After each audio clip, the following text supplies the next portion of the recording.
Welcome back नादिन। Shahid Rahmani साहिबा, एक charter of democracy किया था पाकिस्तान पीपल्स पार्टी, पाकिस्तान मुस्लिम लीग नून ने। ये जो इंतकामी सियासत है, इसका रास्ता कब बंद होगा? अभी जैसे भट्टी साहब कह रहे थे कि उन पे 2 दहशतगर्दी के मुकदमात हुए, फिर उन्होंने मज़ीद एग्जाम्पल्स दी।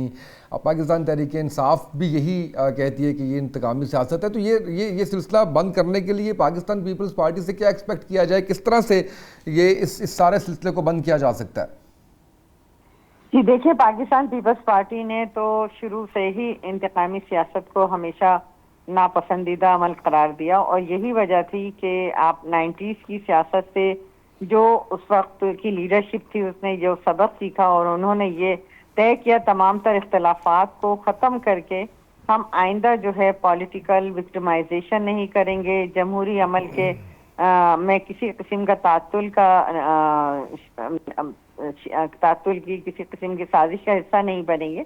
लेकिन आपने ये भी देखा कि मीसाक़ जमहूरियत के बाद 2008 में पाकिस्तान पीपल्स पार्टी को पहले इख्तिदार मिला और हमने अपने 5 साल दौर में कोई पॉलिटिकल विक्टिमाइजेशन नहीं की, कोई सियासी असीर जेल में नहीं था, तमाम पॉलिटिकल पार्टीज को एतमाद में लेकर चले। और आपने देखा कि उस वक्त तमाम पार्लियामेंटेरियन को, उस वक्त प्राइम मिनिस्टर डेली पार्लियामेंट में आते थे और सदर आसिफ अली जरदारी साहब ने अपने तमाम तर इख्तियारात जो है वो through the legislation 18th amendment के बाद उन्होंने अपने तमाम तर इख्तियारात पार्लियामेंट को दिए। तो ये सब कुछ हमने करके भी दिखाया। और उसके बाद बदकिस्मती से उस वक्त भी नवाज शरीफ साहब जो है वो काला गौन पहन कर पहुंच गए थे, और जो कुछ हुआ वकला तहरीक में हुआ, जजिस बहाली तहरीक में हुआ, या उसके बाद गेट स्कैंडल के अंदर जो कुछ हुआ, ये आप सब ने देखा। लेकिन पीपल्स पार्टी ने निहायत हिकमत अमली के साथ सदर आसिफ अली जरदारी साहब ने अपनी मुदब्बिराना सियासत के थ्रू बड़ी सियासी बसीरत के साथ 5 साल ना सिर्फ पूरे किए, बल्कि वो जो कहते थे कि ये अब इस पीपल्स पार्टी का इख्तिदार खत्म हो जाएगा 3 महीने में, 6 महीने में, साल में, दिखाया कि first time in the history of Pakistan के एक स्मूथ ट्रांजिशन ऑफ पावर हुई। और सदर जरदारी ने भी अपनी मुद्दत पूरी की, पार्लियामेंट ने भी मुद्दत पूरी की। ये अलग बात है कि उस वक्त भी सुप्रीम कोर्ट के जो जजेस थे, उन्होंने जज ने जो ऑर्डर दिया चीफ जस्टिस ने, एक जुम्बिश कलम वजीर आजम साहब को घर भेज दिया। एक और फैसला इसी तारीख का बदनुमा ताक है जो कि सुप्रीम कोर्ट ने के जज ने, चीफ जस्टिस साहब ने एक मुंतखब वजीर आजम को तख्तेदार तक भी पहुंचा दिया। तो इस मुल्क में सब कुछ हुआ। लेकिन हम कहते हैं कि अगर आज पीटीआई को एक अपॉर्चुनिटी मिली है और उनको ये है कि उनकी आवाज जो है through media, social media, digital media, parliament के थ्रू उनकी आवाज आ रही है, इसी तरह उनकी आवाज सुनी भी जाती है। और ये बड़ा खुशाइन था कि सुप्रीम कोर्ट के एक ऑर्डर के मुताबिक उन्हें एक रिलीफ मिला बानी पीटीआई को। तो मैं समझती हूँ ठीक है, बहुत बड़ी बीमारी नहीं थी। उनकी बहन भी कह रही है कि बहुत मुतमईन है, फैमिली भी मुतमईन है। तो आप as per instruction of course उनकी ट्रीटमेंट कराते, वो कौन सा आपको जबरदस्ती 2 हफ्ते रखते? अगर आप बिल्कुल ठीक थे, वो आपको फर्स्ट एड दे के जिस तरह पिम्स में वो उस तरह चले जाते। लेकिन बजाय उस तरह करने के आपने फिर एक इशू क्रिएट कर दिया, जिसकी वजह से आज फिर पॉलिटिकल जो आप देख रहे हैं कि सियासी अदम इस्तेहकाम हो रहा है। तो वो ये सारी वजूहात हैं कि उसमें कौन सी क़यामत आ जाती है। अगर आप उनको वहाँ शिफा में शिफा हॉस्पिटल में दिखा दिया जाता तो क्या मसला था। लेकिन ठीक है, हुकूमत ने क्यों किया, कैसे, ये सारी चीजें तो हुकूमत खुद आंसरेबल है कोर्ट में। लेकिन मैं समझती हूँ हुकूमत को फराख दिलाना रवैया करते हुए, पॉलिटिकल विक्टिमाइजेशन को ख़त्म करते हुए, मुज़ाकरात के रास्ते को अपनाते हुए, मैं समझती हूँ कि सियासी इस्तेहकाम के लिए, मुल्क की तरक्की के लिए, मुल्क में मईशत की बेहतरी के लिए, मुल्क में पहले ही मसाइल इतने ज़्यादा हैं, जिस तरह अभी ब्रिगेडियर साहब ने भी कहा कि बलूचिस्तान के हालात हमारे सामने, केपी के हमारे सामने, भारत की जिस तरीके से हमारे यहाँ एक प्रॉक्सी वॉर जारी, ये सारी चीजें हमारे सामने हैं। खारिज हिंदुस्तान जो है वो अपनी कार्रवाइयों में, तो हुकूमत को इन तमाम हालात को देखते हुए मैं समझती हूँ कि सियासी इस्तेहकाम लाने के लिए थोड़ा सा दिल को बड़ा करना चाहिए था। अगर एक फैसला आया था, आपने तो माजी में ऐसे फैसलों से फायदा उठाया है, तो आपको चाहिए था कि ठीक है आप उनका चेकअप करा देते। कोई इतनी बड़ी, मुझे भी पता है कि कोई इतनी बड़ी बीमारी नहीं थी, लेकिन मुतमईन करना हुकूमत का काम है। हम ये कह रहे हैं यहाँ पे बैठ कर के जी वो बड़ी बीमारी थी, छोटी बीमारी थी, ठीक है मैंने मान लिया भट्टी साहब की बात कि बहुत छोटी सी बीमारी, लेकिन कम से कम आप उनको, उनकी फैमिली को, उनके पार्टी लीडरान को आप मुतमईन कर देते, जहां ले जाते, उसके बाद वो क्या कर लेते। बिल्कुल सही है। डॉक्टर साहब ये बताइएगा कि अपोजिशन मुत्तहिद होती है, अगर मौलाना फजल रहमान साहब को भी हम सुन रहे हैं, पाकिस्तान तहरीक इंसाफ 20 नहीं अब 40 लाख लोगों को लाने की बात कर रहे हैं, तो कैसे कॉप अप करेंगे, क्या प्लान है, कैसे क्या प्रिपरेशन है? पहले मैं थोड़ा सा पिछली बात को कर लूं थोड़ा सा, ताकि मेरे तीनों जी। भाइयों ने जो बात की है, ब्रिगेडियर साहब ने भी वो बड़ी पॉलिटिकल काम की बात की है, तो मैं उनका बड़ा मशहूर हूँ। लेकिन ब्रिगेडियर साहब शायद वो भूल गए हैं और मेरे भाई भी भूल गए हैं कि 2013 में जब मियां नवाज शरीफ साहब ने वजीर आजम बने, अभी तो उनको कितने 90 डेज हमारी हुकूमत को नहीं हो गए थे, तो जनाब थर्ड एम्पायर के इशारे से पॉलिटिकल स्टेबिलिटी के लिए तशरीफ लाए इमरान खान साहब और इनकी जमात और इनके कारकुनान और इनके लीडर, जो असम्बली के द्वारे पॉलिटिकल स्टेबिलिटी के लिए तोड़ रहे थे। हाँ जी। फिर रेडियो पाकिस्तान पे पॉलिटिकल स्टेबिलिटी पैदा करने के लिए रेडियो पाकिस्तान पे जनाब चढ़ दौड़े, और फिर क्या क्या इन्होंने किया वो आपको पता ही है। और फिर क्या क्या सारे गुल खिलाए, और जब फिर इसके बावजूद आपको पता है, जब मियां शहबाज शरीफ साहब जो थे वो अपोजिशन में थे, तो उन्होंने मिसाके मईशत की बात की, तो इमरान खान साहब ने क्या कहा था। और जब इमरान खान मियां शहबाज शरीफ साहब वजीर आजम बने, तो उन्होंने दोबारा मिसाक मईशत की बात की। तो ये देखें, यहाँ बैठ के ऐसी ऐसी अपने आप को सच्चा साबित करना और दूसरे को कहना कि वही पॉलिटिकल स्टेबिलिटी लेके आए, अपने रवैयों को भी तो मद्देनजर रखें। आप देखें ना, असेंबली का इजलास शुरू होता है और मेरी बहन को पता है कि इधर से जनाब एक बंदा आता है और वो जनाब आके जनाब वहां पे प्राइम मिनिस्टर साहब आते हैं, तो फिर वहां कितना और कितने मियां नवाज शरीफ साहब आए, कितने वहां पे इन्होंने वहां सीट के ऊपर आके क्या क्या काम ये करते हैं। ये देखें, ये सारी चीजें इस तरीके से नहीं चलती। बाकी रही बात, आपने कहा कि अपोजिशन जो है वो मुतहद हो जाए, ठीक है, उनका हक है कि अपोजिशन का तो काम ही यही है कि अपोजिशन को मुतहद होना चाहिए। ये पहले क्यों नहीं मुतहद हुए? यही तो पहले मौलाना फजल रहमान को पॉलिटिकल स्टेबिलिटी के लिए ये कहते थे कि ये जनाब मैं तो नाम वो नहीं लेना चाहता जो इमरान खान साहब नाम लेना चाहते थे, और फिर ये जिनको आज इन्होंने लीडर ऑफ द अपोजिशन बनाया हुआ है अचकजई को, नेशनल असेंबली में मेरी बहन बैठी है, वो मेंबर नेशनल असेंबली है, तो वो बताएं कि वो किस नाम से वो चादर ओढ़ के मजाक उड़ाया करते थे। ये देखें, जब आप हुकूमत में होते हैं तो आपका रवैया और होता है, जब आप अपोजिशन में होते हैं तो आपका रवैया और है, और जाके जो रिंग में बाहर बैठा है आराम से उसका रवैया और है। उस वक्त तो ब्रिगेडियर साहब ने भी तकरीर नहीं की होगी, कहीं पे टीवी पे आके ये नहीं कहा होगा कि ये जमात जो है ये गलत कर रही है।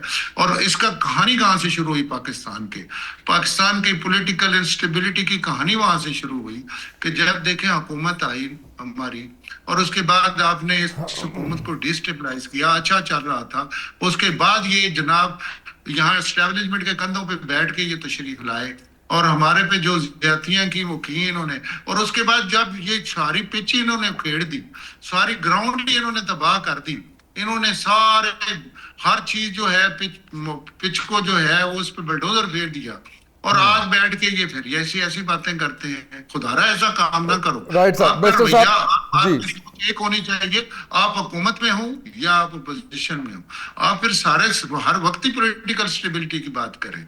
आप इस वक्त एक साइड पे करते हैं, फिर बात करते हैं जब आपको वो चीजें बुरी लगती हैं। यहाँ पे छोटी सी, फिर आपने मेरी बात सुनो, आईने अदालतें बनी, आपने क्या कहा? अब आपको अदालत ने लीव दिया, आप कहते हैं ठीक है। जब आपको सजा मिलती है तो आप कहते हैं अदालतें खराब हैं, जब आपको नहीं मिलती आप कहते हैं ठीक है। बस ये बाबा ऐसा राइट, बिल्कुल सही है सर।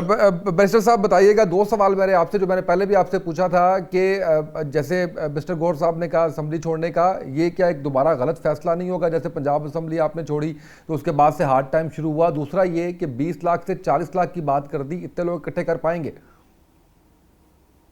देखिए, छोटी सी बात करके आपके दोनों सवालों का जवाब दूंगा। भट्टी साहब को जरूर रिस्पॉन्ड करना चाहूंगा।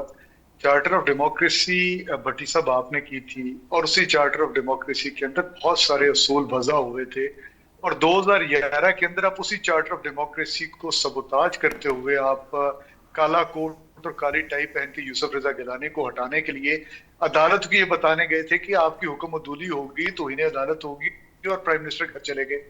फिर उसी जो है आपके चार्टर ऑफ डेमोक्रेसी के सिग्नेटरीज के तौर पे डिग्गी भी पाकिस्तान के अवाम को याद है, उसका ड्राइवर भी याद है, और वो गाड़ी कौन सी थी वो भी पाकिस्तानी अवाम को याद है। चार्टर ऑफ डेमोक्रेसी ने आपने कहा था कि हम एस्टेब्लिशमेंट का आलाकार नहीं बनेंगे, ये तो ओपन सीक्रेट है।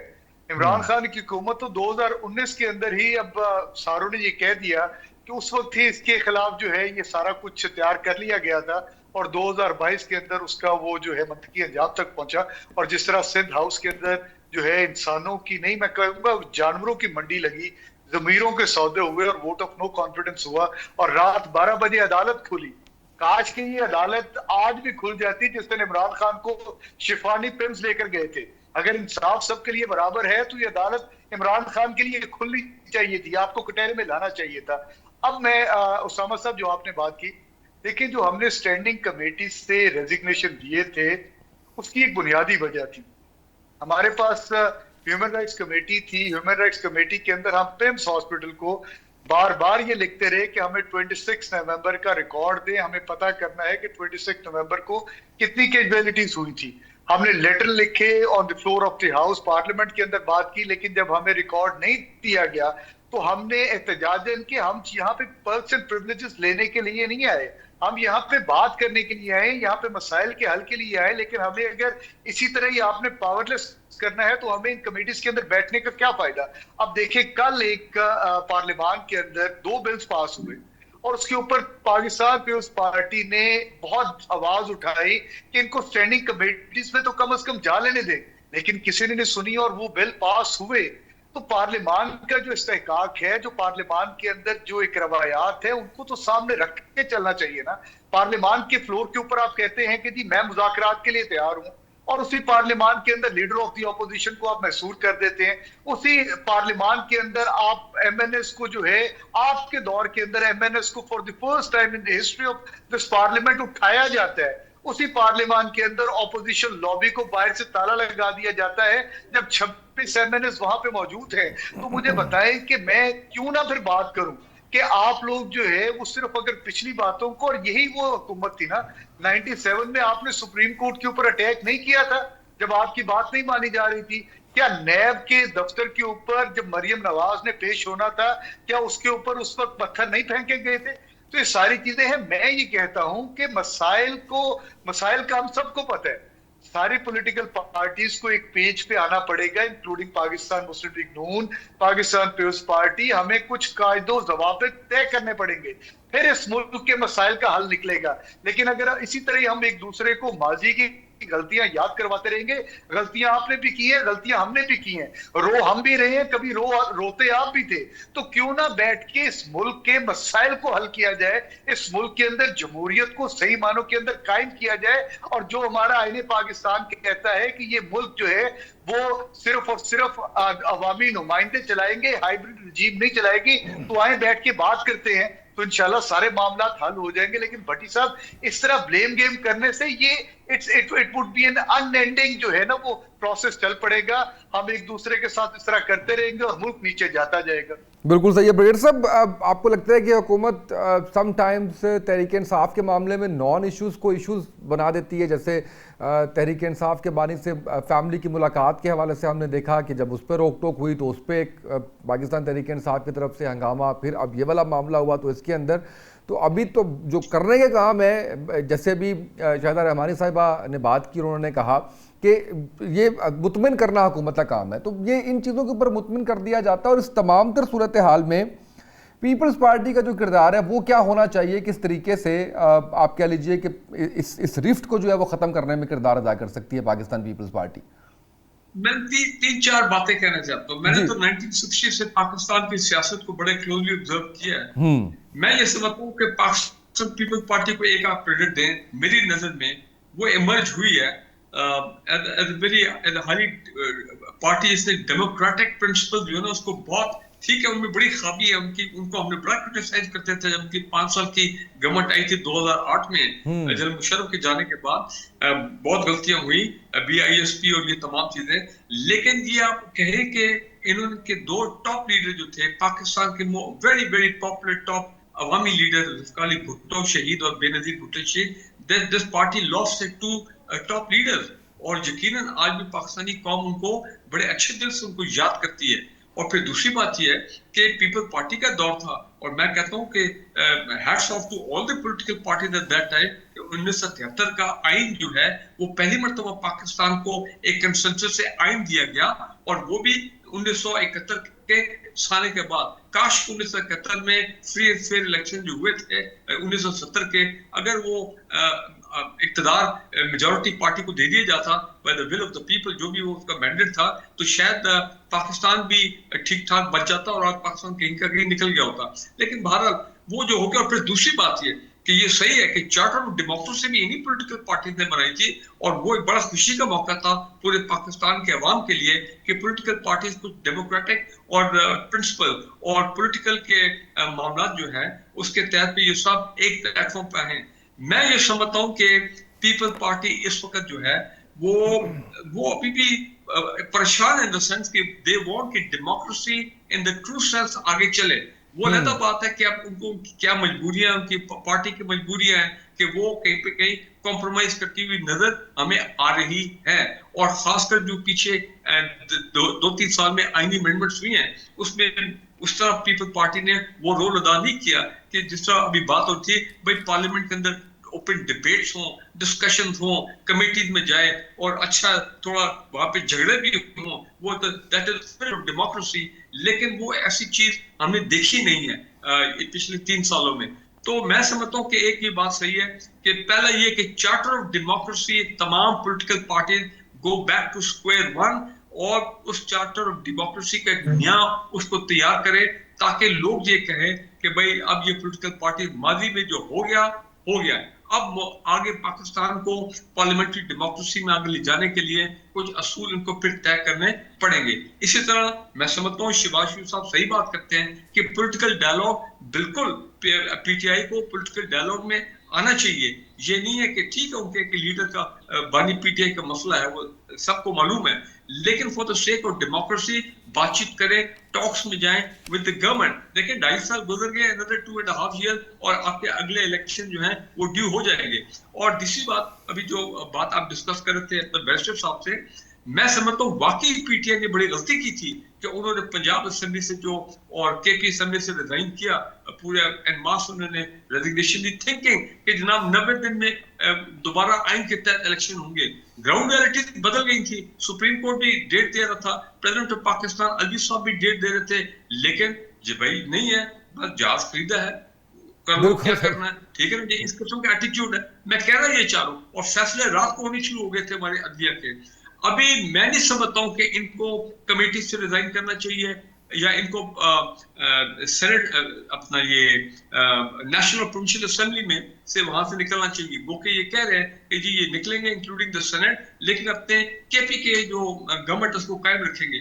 देखें जमहूरी प्रोसेस में मुश्किल वक्त आता है, हमने पीपल पार्टी को भी बड़े मुश्किल दौर में मैंने देखा, और इन्होंने बर्दाश्त किया सब कुछ, और देखें दे सर्वाइव, दे कंटिन्यू। ठीक है पंजाब में इनका वो मामला नहीं चल सका जुल्फ़िकार अली भुट्टो, बेनजीर भुट्टो साहबा की डेथ के बाद, लेकिन पीपल पार्टी जो है वो अभी तक वो इसी तरह PMLN जो थे, मुझे याद है जनरल मुशर्रफ के दौर में जब PMLQ बनी थी, PMLN की 17 सीटें थी टोटल अपना नेशनल असेंबली में। परवेज इलाही साहब की ये दौर था पंजाब असेंबली वाला, और वहां पे इसी तरह सेंटर में। तो what I am trying to say कि पार्टीज के ऊपर बुरा वक्त आता है, व्हाटएवर बी द रीजन, लेकिन इसका ये मतलब नहीं है कि पाकिस्तान के डेमोक्रेटिक प्रोसेस को आप खत्म कर दें। The parties must unite on one common platform and that is the spirit of democracy. Right sir, बिल्कुल सही। और एक मेरी बात सुन ले, पार्टी आपस में फैसला करें कि जी चाहे जो हो जाए, हमारे टॉप लीडर जेल में चले जाए, हमारे मिडिल लेवल लीडर जेल में चले जाए, एहतसाब का प्रोसेस पाकिस्तान में चलेगा और कोई पोलिटिकल विक्टिमाइजेशन नहीं होगी। मुझे बिल्कुल ये शायद रहमानी साहब का जुमला बहुत पसंद आया कि पूरे 5 साल जो पीपल्स पार्टी का दौर था 2008 से 13 तक, there was not one political prisoner। हम ये चीजें भूल गए थे पाकिस्तान में, पॉलिटिकल विक्टिमाइजेशन, और इतना हम क्रिटिसाइज करते थे मीडिया को, पीपल्स पार्टी की गवर्नेंस को, वो जो ड्रोन अटैक्स होते थे 350, इतना क्या कॉलम लिखते थे, लेकिन कभी पीपल्स पार्टी ने उफ तक नहीं की। उन्होंने क्रिटिसिज्म को बड़े जबूरी तरीके से बर्दाश्त किया। बिल्कुल मैं सही समझता हूं कि ये टॉलरेंस को मानते, ये तमाम चीजें the parties have to sit down together now and chart. Right sir, बेड साहब thank you so much sir, आपने प्रोग्राम में शिरकत की। शाहिदा रहमानी साहब आपका शुक्रिया। बेड साहब thank you so much. Doctor साहब आपने प्रोग्राम में शिरकत की, आपका शुक्रिया। नाज़रीन आज के प्रोग्राम से इतना ही, इजाज़त दीजिए, अल्लाह हाफिज़।